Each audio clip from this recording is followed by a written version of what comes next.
नमस्कार, सत श्री अकाल, राम राम सा, खमागणी, वणक्कम, प्रणाम। आप सभी का ऑल्टरनेट मीडिया में फिर से स्वागत है। मैं आपकी होस्ट गायत्री देवी, हमारे साथ जुड़े हुए हैं दुष्यंत सर। और इस वक्त ईरान और यूएस का मुद्दा बहुत हॉट है। इज़राइल पूरे मज़े ले रहा है। इज़राइल ने एप्स्टीन फाइल्स की जो लिस्ट बना रखी है, आज उसके ऊपर भी डेवलपमेंट्स आई हुई हैं। पर हम रहेंगे ईरान के मुद्दे के ऊपर और भारत से इसके कनेक्शन, चाबहार पोर्ट। सर की जो एनालिसिस है आज वो काफ़ी हटकर है and very different than the rest of the geopoliticians who are doing. So worth watching और आखिरी तक बने रहिएगा। 14-15 मार्च का जो रजिस्ट्रेशन कोड है राइट ऑन द स्क्रीन है, आप यहाँ से सीधे रजिस्टर कर सकते हैं, पासेस ले सकते हैं। Don't forget to be in advance क्योंकि tickets already towards the end आ रही हैं एंड देन फिर दिक्कत होगी।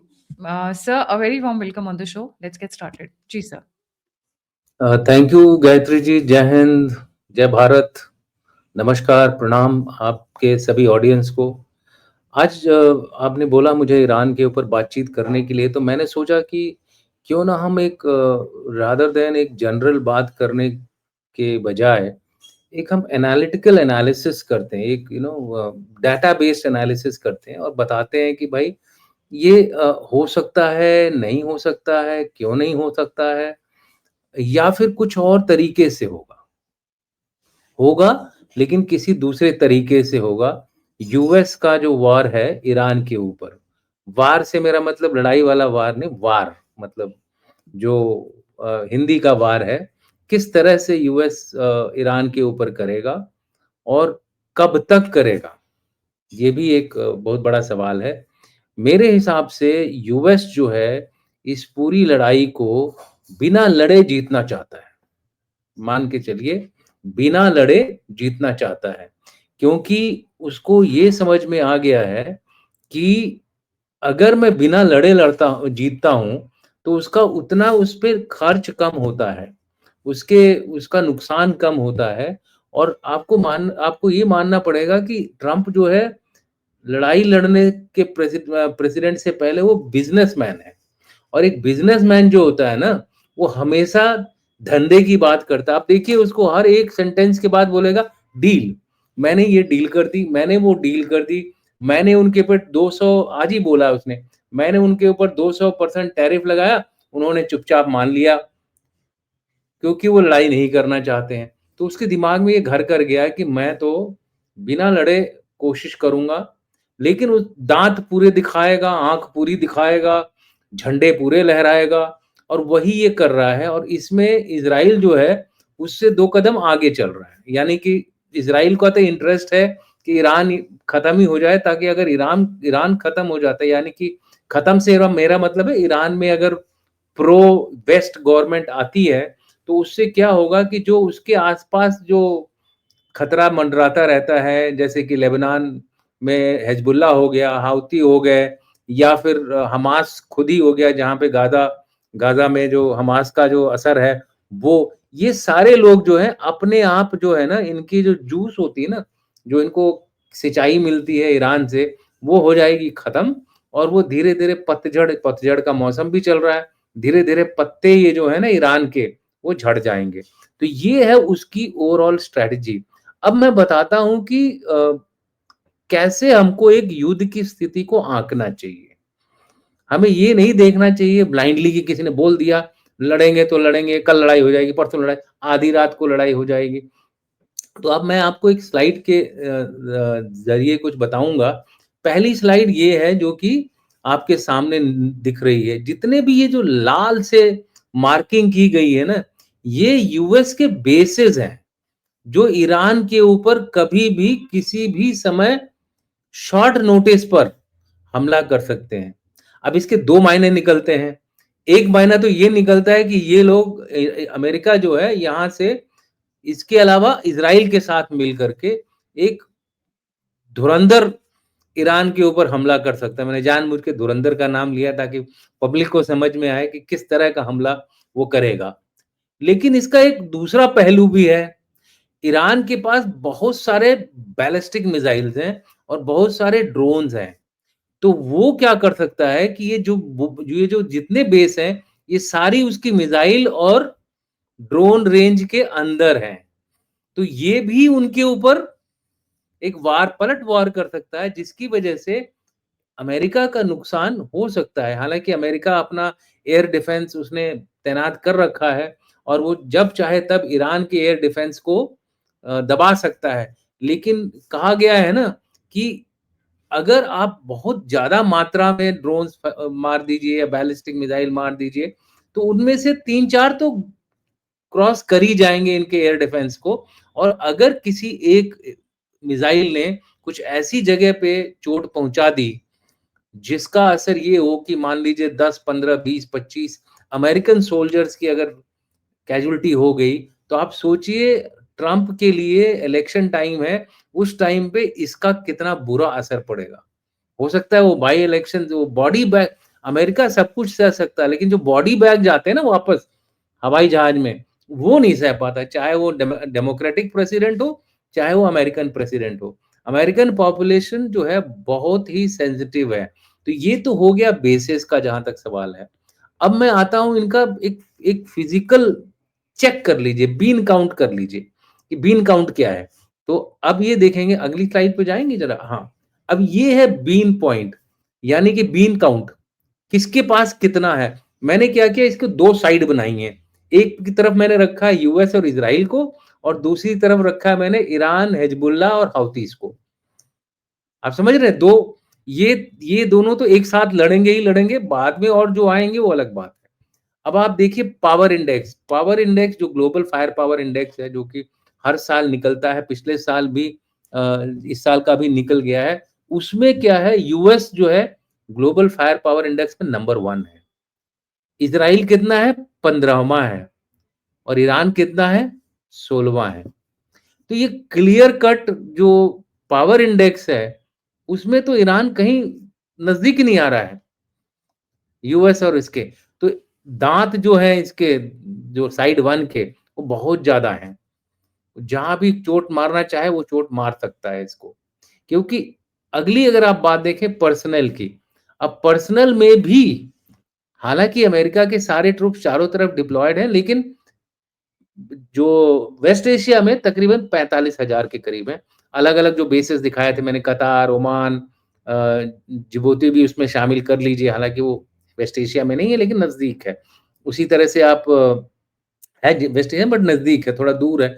उसी तरह से आप देख लीजिए बाकी जो तुर्की हो गया, ये सारे जो बेसेस हैं, ये बहुत नज़दीक हैं और इसमें करीबन 40-45 हज़ार लोग हैं। अब ईरान को इसमें थोड़ी एडवांटेज है, उसके पास तकरीबन 610 लाख ट्रूप्स हैं और रिज़र्व्स अगर आप शामिल कर लेंगे, तो तकरीबन हिज़्बुल्लाह वगैरह को अगर आप शामिल कर लेंगे, तो तकरीबन 8 लाख ट्रूप्स हैं इनके पास इनको अपोज़ करने के लिए।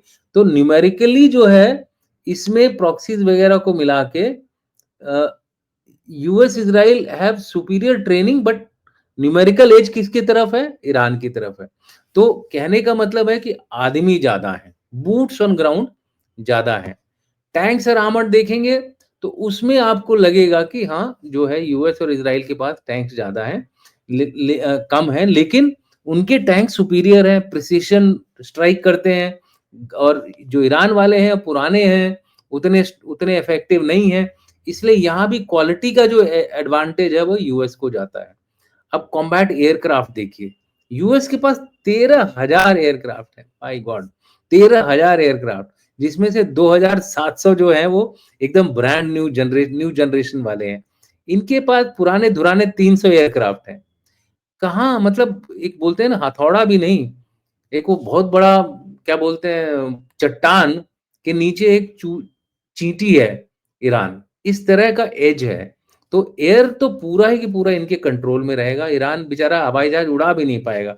याद है आपको जब इराक से लड़ाई हुई थी यूएस की, तो यूएस यूएस ने पूरे इराक के एयर डिफेंस को ध्वस्त कर दिया था और उनके एयरक्राफ्ट डर के मारे कहाँ भाग गए थे? ईरान में भाग गए थे। अगर आपको बहुत आप लोग शायद पैदा भी नहीं हुए हो या फिर पैदा हुए तो बहुत छोटे-छोटे रहे होंगे, उस समय की बात कर रहा हूँ मैं। जो फर्स्ट जो डेज़र्ट स्टॉर्म हुआ था जिसमें इराक के ऊपर उन्होंने हमला किया था। कुवैत के हमले के बाद इराक ने कुवैत पे हमला किया इसलिए इन्होंने रिटर्न हमला किया। अब अगर आप नेक्स्ट पे जाएँगे आप ज़रा? नेक्स्ट में जाइए, नेक्स्ट स्लाइड पे। अब बैलिस्टिक मिसाइल, यहाँ पे नंबर्स में जो है बैलिस्टिक मिसाइल्स इनके पास ज़्यादा है। लेकिन इनकी क्वालिटी जो है ना, इनका जो प्रिसिशन है, वो थोड़ा कम है।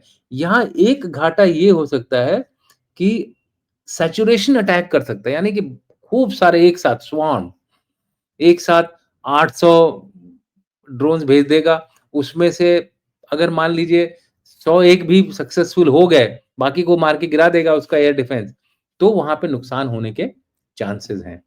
जहाँ त रॉकेट्स और मिसाइल्स हैं, लेकिन क्वालिटेटिव एज अभी भी अमेरिका के पास रहेगा, वो चुन-चुन के मारेगा। मैं आगे बताऊँगा कि किसको वो मारेगा। फिर ड्रोन्स पे आ जाइए, यहाँ पर भी अगर आप देखें तो तकरीबन-तकरीबन क्वालिटी में यूएस को एज है, नंबर्स में भी यूएस को एज है और क्वालिटी में ईरान को डिसएडवांटेज है। बट आप समझ लीजिए बैटल तकरीबन इस एक बार ये बैटल हो भी चुका है। याद होगा आपको पिछले साल ही 300 और जो है ड्रोन्स यहाँ से गए और उसको पूरे पूरे उन ड्रोन्स को रोका गया। उस समय आपने ध्यान दिया होगा, जॉर्डन भी उनकी मदद कर रहा था, ईरान के ड्रोन्स को रोकने के लिए और मिसाइल्स को रोकने के लिए। नेक्स्ट जाएँगे ज़रा? अब नेवी को देख लीजिए, 11 एयरक्राफ्ट कैरियर में से 2 वहाँ धमके हुए हैं, पर्शियन गल्फ के मुँह पे बैठे हुए हैं, ईरान को एक तरह से घेर के रखा हुआ है उन्होंने। ईरान के पास 101 जहाज हैं, फ़ास्ट फ़ास्ट बोट्स हैं, छोटे-छोटे हैं, सबमरीन्स हैं कुछ। ये मतलब वही चींटी वाला चट्टान और चींटी वाला हिसाब-किताब है यहाँ पे। बट इसका असर क्या होगा? इसका असर ये होगा कि पर्शियन गल्फ जहाँ से 20% ट्रेड होती है तेल की, वो बंद हो जाएगी। भले ही 10 दिन के लिए हो, 15 दिन के लिए हो, 25 दिन के लिए हो, उसका दुनिया पे असर बहुत पड़ेगा। हमारे यहाँ भी तेल महँगा हो जाएगा। भारत को क्या होगा? भारत जो अपने जो प्लान बनाए थे इन्होंने छबार से अफ़गानिस्तान के लिए, सेंट्रल एशिया के लिए, रशिया के लिए, वो सारे बंद हो जाएँगे। तो भारत को इसका बहुत बड़ा असर पड़ेगा भारत के लिए। हालाँकि भारत ने डाइवर्सिफ़ाई किया है, लेकिन आपको याद रखना चाहिए कि भारत के लिए अफ़गानिस्तान इस समय बहुत ज़रूरी है, क्योंकि हमारे को सेंट्रल एशिया में जाने के लिए और कोई रास्ता नहीं है, कोई रास्ता नहीं है और। तो इसलिए ईरान का अगर जो लड़ाई होती है, हमको खुश नहीं होना है, इसमें हमारे को नुकसान होगा ज़्यादा और क्या बोलते हैं, ईरान का तो जो नुकसान हो रहा है, हमें उतना चिंता करने की ज़रूरत नहीं है। लेकिन जो हमारे इंटरेस्ट हैं, उसको घाटा होगा। तो मैं भी चाहूँगा और हमारा देश भी चाहेगा कि ये पूरा जो मामला है ना, सुलझ जाए बिना लड़ाई के। मेरी तरफ से खमेनी चले जाएँ, रशिया मेरी तरफ से खमेनी क्या बोलते हैं, गद्दी छोड़ दें, मेरे को कोई फ़र्क नहीं पड़ता है। लेकिन भारत के लिए यहाँ पर प्रो इंडिया रेजिम होना बहुत ज़रूरी है। अब आप देख लीजिए डिफेंस बजट, कोई कंपैरिज़न ही नहीं है। 30 से 35 बिलियन तो इज़राइल का बजट है और अमेरिका के बजट तो 1 ट्रिलियन पे जा रहा है, 1 ट्रिलियन। इनके बेचारों का 9 से 15 बिलियन का बजट है। कहाँ मतलब कोई कंपैरिज़न ही नहीं है। तो इसलिए ये जो लड़ाई है एकदम एक तरफ़ा लड़ाई होगी। न्यूक्लियर, यहाँ पे एक चीज़ हो सकती है जो खतरे से खाली नहीं है और इसलिए यूएस डर रहा है। देखिए, जब उन्होंने पिछली बार बोला था कि हमने ईरान के पूरे न्यूक्लियर एसेट्स वगैरह को हमने जो न्यूक्लियर रिएक्टर्स थे उनको हमने डिस्ट्रॉय कर दिया, अब उसकी जो कैपेबिलिटी है एक न्यूक्लियर बॉम्ब बनाने की, वो ख़त्म कर दी है। लेकिन ये भी रिपोर्ट्स आई हैं और खुद उन्हीं की तरफ से रिपोर्ट्स आई हैं कि तकरीबन 400 ऑड एनरिच्ड यूरेनियम जो है केजीज़, वो इनके पास पड़ा हुआ है। अब उससे क्या हो सकता है कि डर्टी बॉम्ब बन सकते हैं और डर्टी बॉम्ब को आप कैसे टेररिस्ट के थ्रू कहीं भी भेज सकते हो और उसमें आप पिन पॉइंट नहीं कर सकते हो कि ये ईरान से आया है, कहाँ से आया। तो वो एक जो खतरा है और उससे खतरा ये होगा कि रेडिएशन डेथ होंगी, तुरंत पता भी नहीं चलेगा लोगों को। लोगों को 3 दिन बाद, 4 दिन बाद पता चलेगा, किसी के जब ब्लिस्टर शुरू होंगे, बीमार पड़ना शुरू होंगे। तो ये जो खतरा है, ये भी अमेरिका को थोड़ा कॉशियस रहने को बोल रहा है। तो इसलिए ये जो न्यूक्लियर वाला एंगल है, इसमें बोलते हैं ना कि चींटी और हाथी का कोई मेल नहीं है। लेकिन चींटी अगर सूंड से घुस गई हाथी के अंदर तो हाथी मर जाता है। ये वो चींटी वाला कंपोनेंट है ईरान का, जो कि अमेरिका के खिलाफ लग सकता है। इसलिए भी अमेरिका जो है थोड़ा-सा, अब मैं बात करूँगा, अगली स्लाइड दिखाएँगे ज़रा? अब मैं बात करूँगा अ, अब मैं बात करूँगा उन चीज़ों की, जो कि अगर हो गई तो क्या होगा? सबसे पहले, क्या यूएस फुल फ्लेजेड लड़ाई करेगा ईरान से? मेरा आंसर है नहीं। फुल फ्लेजेड लड़ाई वो नहीं करेगा। क्यों? 2001 से अफ़गानिस्तान की लड़ाई तक और बाद में जो इज़राइल हमास की लड़ाई में तो ख़ैर उनके ट्रूप्स नहीं थे। खर्चा जो है तकरीबन $10 ट्रिलियन से ज़्यादा का है। कितने देशों की जीडीपी इसमें घुस जाएगी, तब भी $10 ट्रिलियन नहीं बनेगा। इतना नुकसान उनका हो चुका है। दूसरी बात, कैजुअल्टीज़ करीबन 80,000 कैजुअल्टीज़ का आंकड़ा है इस पूरे। और जैसा मैंने कहा कि कैजुअल्टीज़ के मामले में अमेरिका जो है वो बहुत सेंसिटिव है, और इसीलिए अमेरिका ने अफ़गानिस्तान से कैसे भागा था आपको पता है? और वो ऑर्डर किसने किसने हाथ मिलाया था तालिबान से? ट्रंप ने मिलाया था हाथ। तो आपको पता होना चाहिए ट्रंप वापस आ गए हैं, तो वो कोशिश करेंगे भैया ये ना इनके अंदर अपने ट्रूप्स लेके नहीं जाऊँगा, और अगर वो ट्रूप्स लेके नहीं गया, तो लड़ाई की हार-जीत का फैसला इंटरनली ही लोग करेंगे, वहीं पे रिजीम चेंज हो जाएगा।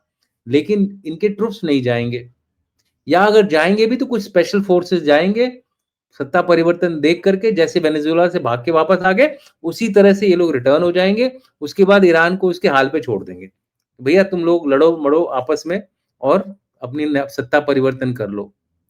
तीसरी चीज़ जो है, नेक्स्ट चीज़ जो है, मुझे लगता है यूएस जो है, इनके जो टारगेट्स हैं ना, जैसे आईआरजीसी का हेडक्वार्टर हो गया, रिपब्लिकन गार्ड का, या फिर कुड्स का, जो इंटरनल सिक्योरिटी के लिए इंचार्ज होती है। कुड्स बोलते हैं बहुत ही खतरनाक फ़ोर्स है। ये पूरे इस जो अभी रिवॉल्यूशन हुआ था वहाँ पे, या प्रोटेस्ट हुए थे, उसमें उन्होंने तकरीबन 5 से 6 हज़ार लोगों को मारा है। उसके बाद कितनों को फांसी की सज़ा दी तो मुझे पता नहीं है। नाउ ये दोनों के टारगेट पे हमला कर सकता है, सेलेक्टिव प्रिसिशन, जैसे हमने अब सिंदूर में एकदम देख-देख करके जहाँ पे उनका कैंप है उसी में जाके ठोका हमने। ऐसा हमला ये कर सकते हैं। और दूसरी बात है, मुझे लगता है अगर इससे ये लोग मानते नहीं है ईरानियन, तो कोई भरोसा नहीं ट्रंप जो है ऑर्डर कर दे खमेनी के ऊपर अटैक का। याद है उसने कुछ महीने पहले बोला था इज़राइल ने कि हमें पता है खमेनी कहाँ पर है, और हम जब चाहें तब ये इम्प्लाइड था। जब उन्होंने उसको मारा था, उसके एक मिलिट्री कमांडर को, तब उन्होंने बोला था कि भाई हमको पता है कि खमेनी कहाँ है, लेकिन उन्होंने डिसाइड किया कि नहीं मारेंगे।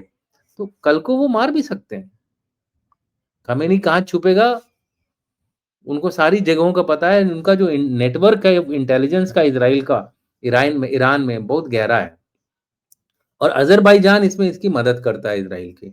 अब आप आ जाइए Iran getting banking of China और रशिया की। लेकिन ये जो इक्वेशन वन साइडेड बता रहा हूँ, ये बिगड़ सकता है अगर चाइना और रशिया इसको सप्लाई करना शुरू कर दें। मिसाइल्स की, रॉकेट्स की, ड्रोन्स की। आफ्टर ऑल ईरान ने भी रशिया को ड्रोन्स दिया था। तो चांसेस हैं कि रिवर्स, अभी रशिया ने क्या किया, खुद ही अपनी ड्रोन्स बनाता है वो, और काफ़ी मात्रा में ड्रोन्स बनाता है। तो वो रिवर्स कुछ ऑब्लिगेशन कर सकता है। उस हालत में थोड़ा ये लड़ाई लंबी खिंचेगी, जिसका कि यूएस को थोड़ा-सा शक है, अभी पूरी तरह से यकीन नहीं है। लेकिन चाइना इस लड़ाई में आएगा, मुझे नहीं लगता। पेज़ेक्शियान जो उनके प्रेसिडेंट हैं, उन्होंने वीडियो पे बोला है एक प्रॉपर इवेंट के अंदर कि चाइना ने हमारी बिल्कुल मदद नहीं की है। तो मेरे को लगता है कि चाइना इस लड़ाई के बीच में वो अपना हाथ पैर नहीं हिल डालेगा। दूसरा कारण है कि चाइना की मिलिट्री की खुद हालत पतली हो रखी है। उन्होंने सारे अपने मिलिट्री कमांडर्स को पर्च कर दिए हैं। तो रशिया का चांस है कि आ जाए। अगर रशिया आता है तो थोड़ा दिन और लड़ाई खींचेगी, ज़्यादा नहीं, क्योंकि ईरान के अंदर उतनी काबिलियत नहीं है। अब अगर यूएस और इज़राइल कुछ अपने ज़्यादा ट्रूप्स लेके यहाँ भेजते हैं, तब गड़बड़ हो सकती है। तब वो अफ़गानिस्तान वाला हाल होगा। यूएस और ईरान का, और फिर उनको वहां से निकलना पड़ेगा। देख लीजिए, हमास जो छोटा सा फोर्स था, एक 20 किलोमीटर बाय 20 किलोमीटर के इलाके, 15-20 किलोमीटर के इलाके में इजराइल उसको हरा नहीं पाया, आखिरी तक नहीं हरा पाया। आप समझ रहे हैं? तो boots on ground Israel US कभी नहीं डालेगा। इसलिए मैं बोल रहा हूं कि लड़ाई फुल फ्लेजेड नहीं होगी। लड़ाई वो होगी दूर दूर से एक दूसरे को मारने और ठोकने वाली। एक और संभावना ये हो सकती है कि सऊदी अरेबिया और जो बाकी जॉर्डन वगैरह जैसे जो देश हैं, वो हो सकता है कि यूएस की मदद करें, क्योंकि आफ्टर ऑल ये बेसिस तो उनकी कंट्री में है। अगर हमला होगा तो उनका नुकसान ज्यादा होगा, यूएस का कम होगा। तो अगर ऐसा हो जाता है, तब ईरान को बहुत मुश्किलों का सामना करना पड़ेगा, क्योंकि रिसोर्सेज जो हैं, सऊदी अरेबिया हो गया, कतर हो गया, ओमान हो गया, इन लोगों के पास काफ़ी एसेट्स हैं। तो ये लोग फिर काउंटर मदद करेंगे ईरान को। इन एनी केस ईरान एक शिया देश है, बाकी ये सारे सुन्नी देश हैं, सुन्नी मुस्लिम देश हैं ये सारे।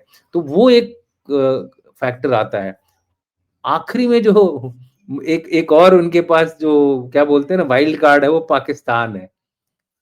अगर कुछ इन्होंने किया तो हो सकता है जो खुफिया काम होता है, आईएसआई वाला जो रूट है, वो यहाँ पर आईएसआईएस वगैरह को डाल करके शिया के अगेंस्ट, ईरान शिया मुस्लिम है, उनके अगेंस्ट आईएसआईएस को इस्तेमाल कर सकते हैं वाया पाकिस्तान, और पाकिस्तान का मिलिट्री बेसिस को भी, एयर बेसिस को भी इस्तेमाल कर सकते हैं, ताकि इनके ऊपर चौतरफा हमला हो ईरान के ऊपर और उनको डिफेंड करना मुश्किल हो।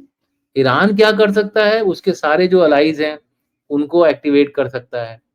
वो हो सकता है पाकिस्तान के ऊपर प्रेशर डाल दे, यानी कि बलूचिस्तान वाले इलाके में वो बलूचियों को इतना सपोर्ट करे कि पाकिस्तान की हालत खतरे में हो जाए।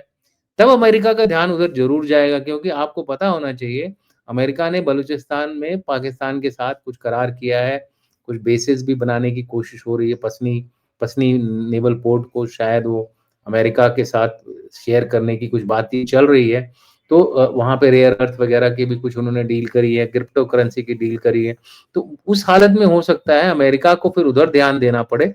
तो ये एक काउंटर जो है ईरान कर सकता है पाकिस्तान के ऊपर प्रेशर, और दूसरा जो है हाउथीज और हिजबुल्लाह, इनको खुला छोड़ दे कि भाई तुम लोग जो करना है करो। उनको वो सप्लाई कर सकता है, ड्रोन हो गया, मिसाइल्स हो गया, रॉकेट्स हो गए। तो ये अब इसको हटा सकती हैं। ये मुझे लगता है कि ग्राउंड सिचुएशन है। एक जब आप लोग किसी भी चीज का एनालिसिस करते हैं किसी भी जगह पर, अगर कोई जो हमारी पब्लिक है जो नेशनल सिक्योरिटी में इंटरेस्टेड है, जब भी वो कोई फैसला लेना चाहती है, तो उसको इन सब चीजों का ध्यान देना चाहिए कि किस हालत में लड़ाई हो सकती है, किस हालत में लड़ाई नहीं हो सकती। हो सकता है मैं गलत हो जाऊं अल्टीमेटली, लेकिन मिलिट्री जो लीडर्स होते हैं ना, मिलिट्री कमांडर होते हैं, वो बड़ा ध्यान से सोच करके अपनी डिसीजन लेते हैं। ये नहीं कि पब्लिक के इमोशन पे डिसीजन ले लें, कभी नहीं। वो जब डिसीजन लेंगे तो वो बड़े ध्यान से इसको स्लोली, एस्केलेशन ऐसे नहीं कर देते। अब हमने सिंदूर में जो किया, हमने अपने टर्म्स पे किया, हमने एस्केलेट किया अपनी टर्म से, पाकिस्तान के टर्म्स पे नहीं। हमने हर स्टेज पर जो है एस्केलेशन के लिए उसकी जो बाउंड्री हमने चुनी है। नहीं तो आप देखिए रशिया यूक्रेन की जो लड़ाई है, 4 साल तकरीबन अब हो जाएंगे। 4 साल में उनका जो कंडीशन है, कितना एक नुकसान हुआ है, उसके अगर मैं डाटा आपको दिखाऊंगा तो भारत तो खत्म हो गया होता अब तक, इतने नुकसान की वजह से। सो इस तरह का जो लड़ाई होती है, हम कोशिश करते हैं कि अपना ठक से एक्शन करो और बाहर निकल लो। अपना जो एम अगर अचीव हो गया, ये अमेरिका ने सीखा है भारत से, तभी उन्होंने वेनेजुएला में जो हमला वेनेजुएला किया, वाला बहुत ब्रीफ गए और पलक झपकते अगले दिन वापस भी आ गए वो लोग। Surgical strike style. हाँ, इस तरह का कुछ एक्शन होगा, ज्यादा से ज्यादा 2 दिन 3 दिन। पिछली बार जब उन्होंने ईरान पे अटैक किया था, क्या उन्होंने उनके न्यूक्लियर साइट्स को टारगेट किया था? 2 या 3 दिन, आई थिंक 16-17 दिन ऐसे ही इधर ऊपर नीचे वो हुआ, उनका आपस में स्ट्राइक्स हुई, पर लड़ाई कोई बूट्स देके नहीं गया। अब इसराइल के लिए तो बूट्स लेके जाना और भी डिफिकल्ट है, वो कितना दूर है वहां से, तो वो तो दूर से ही मार करेगा। अमेरिका ही है जो कि वो कर सकता है, और अमेरिका इस समय इस हालत में है कि वो अपने जो है बूट्स ऑन ग्राउंड लगाने की बिल्कुल ज़रूरत नहीं करेगा। तो एक लड़ाई हो सकती है, लेकिन ये लड़ाई का जो खाका है वो अलग होगा, और इस लड़ाई के खाके में पलड़ा यूएस और इज़राइल की तरफ है। भारत के लिए उसी में फ़ायदा है जिसमें कि कोई रिजीम जो ईरान में आए, चाहे देखिए इस आज का जो जियोपॉलिटिकल युग है ना, इसमें आइडियोलॉजी बैक सीट पे चली गई है। कोई आइडियोलॉजी नहीं रह गई है। चाहे वो डिक्टेटर हो, चाहे वो अथॉरिटेरियन ब्यूरोक्रेटिक पर्सन हो, लीडर हो, चाहे वो डेमोक्रेटिक हो, सब लोग अपना फ़ायदा ढूँढ रहे हैं। तो उसके लिए वो किसी से भी बात कर सकते हैं। अगर हमने अफ़गानिस्तान के साथ चैनल खोले हैं, हमें भी पता था तालिबान जो था पहले टेरर ग्रुप था, लेकिन चैनल खोले हैं ना हमने, तो अब वो जो पुराने जो आइडियोलॉजिकल क्या बोलते हैं मोरिंग्स थी लोगों की, आइडियोलॉजिकल जो लीनिंग्स थी, उसके हिसाब से जियोपॉलिटिक्स नहीं हो रही है। अब जियोपॉलिटिक्स हो रही है, मेरा इसमें क्या फ़ायदा है? मेरे देश का इसमें क्या फ़ायदा है? मुझे क्या नुकसान हो रहा है? भारत सदियों से, मतलब सदियों नहीं, मतलब पिछले कई दशकों से ईरान के तेल पर निर्भर है। वो तेल हमारा बंद हो गया है, जिसकी वजह से हमें तकलीफ होती है। हमने डाइवर्सिफ़ाई कर लिया और अपने देश को ये जानने नहीं दिया, देश की पब्लिक को ये नहीं जानने दिया कि भाई हमारे रेट्स तो तेल के वही चल रहे हैं। बाकी जगह आप जाके देखिए तेल के रेट 2 गुना, 3 गुना, 4 गुना बढ़ गए। पाकिस्तान में जाइए, आप तेल भरवा नहीं सकती वहाँ पे। इतना भारी, इतना क्या बोलते हैं महँगा हो गया वहाँ का जो सामान वग़ैरह है, खाना-पीना जो भी है। तो इसलिए हमारी पब्लिक के लिए मैं यही बोलना चाहूँगा कि देखिए, इसमें अपना फ़ायदा ढूँढिए और उस हिसाब से सोचिए कि क्या बेटर है भारत के लिए। भारत के लिए बेटर है अगर प्रो इंडिया रिजिम ईरान में आए। भारत के लिए बेटर है कि कम से कम खून-खराबा हो। क्योंकि अगर डैमेजेज़ होंगी, तो उनकी ऑयल फ़ील्ड डैमेज होंगी, उनका बहुत सारी चीज़ें हो नुकसान पहुँचेगा, जिसकी वजह से तेल की कीमतें बढ़ेंगी। तेल की कीमतें बढ़ेंगी, हमारी मैन्युफैक्चरिंग बढ़ेगी। तो हमको अपना जो लाठी है वो ये टाइम है भारत के पास कि अपनी लाठी को इतना मजबूत बनाइए कि वो गदा बन जाए। पहले भी बोला है मैंने आपके क्या बोलते हैं प्रोग्राम में कि लाठी को गदा बनाइए भीष्म का। जी। इसीलिए देहरादून में भीष्म थिंक टैंक भी खुला है। कि वो जो भीष्म का जो गदा है ना, वो बनाने की ज़रूरत है भारत को। भारत हुँ। को अपनी जो सैन्य ताकत है, उसको मजबूत करने की ज़रूरत है, लेकिन उसके लिए हमको एक पीरियड ऐसा चाहिए, जब हम खुद किसी मेजर कॉन्फ्लिक्ट में ना इन्वॉल्व हों। वॉर मॉन्गरिंग करना बहुत आसान है। आप जाके लड़िए वहाँ तब देखिए। मेरी जिप्सी 2 बार उड़ी है। 2 बार मेरी जिप्सी पे अटैक हुआ है, दोनों बार मैं बचा हूँ, लेकिन मेरे साथ के साथी उसमें चले गए, वीर नुकसान हुआ उनका। तो ये जो नुकसान हुआ है, उस घर के आदमियों से पूछिए, जिसके हुँ। हाथ गए, जिसकी टाँग गई, तो हम लोग लड़ाई करेंगे, लड़ाई करना हमारा फ़र्ज़ है यार, ठीक है? लेकिन आप लोगों का नुकसान ना हो, हमारी जनता का नुकसान ना हो, वो हमारा उद्देश्य होता है। और इस समय हमको जो है, क्या बोलते हैं, छोटी-छोटी लड़ाइयाँ लड़ के अपना इंटरेस्ट पूरा करना है। जहाँ हमारा इंटरेस्ट उस समय खत्म हुआ, वापस आ जाइए। वहाँ जाकर के उनके साथ बैठ के श्रीलंका में हम गए, वहाँ हमने महीनों लड़ाई करी, क्या हाल हुआ हमारा? हुँ।